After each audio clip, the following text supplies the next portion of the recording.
മുംബൈ ഭീകരാക്രമണ കേസിലെ മുഖ്യ സൂത്രധാരൻ തഹാവൂർ ഹുസൈൻ റാണയുടെ മലയാളി ബന്ധങ്ങൾ തേടി NIA സംഘം കൊച്ചിയിലേക്ക്. റാണയെ തെളിവെടുപ്പിനെത്തിക്കുന്നതിന് മുൻപ് പ്രത്യേക NIA സംഘം എത്തി കൂടുതൽ വിവരങ്ങൾ ശേഖരിക്കും.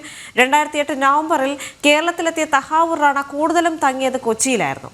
റാണയുടെ ദുരൂഹ സന്ദർശനങ്ങൾ നടന്ന വൻ നഗരങ്ങളിലെ NIA യൂണിറ്റുകളിലെ ഉദ്യോഗസ്ഥരെയും അന്വേഷണ സംഘത്തിൽ ഉൾപ്പെടുത്തിയിട്ടുണ്ട്.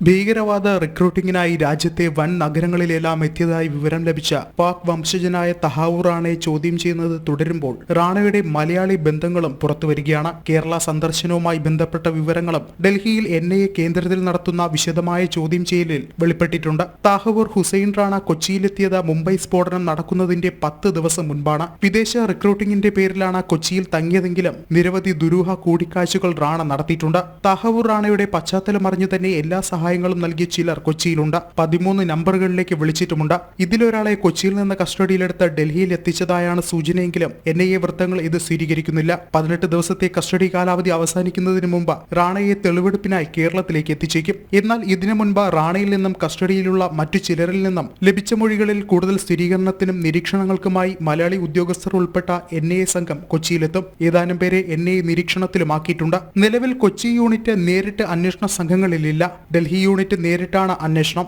ലഷ്കർ-ഇ-തൊയ്ബയിലേക്കുള്ള റിക്രൂട്ട്മെന്റുകളായിരുന്നു തഹാവൂർ ഹുസൈൻ റാണയുടെ ലക്ഷ്യമെന്നതിന്റെ തെളിവുകളാണ് ഇപ്പോൾ പുറത്തുവരുന്നത്. ജനം, കൊച്ചി.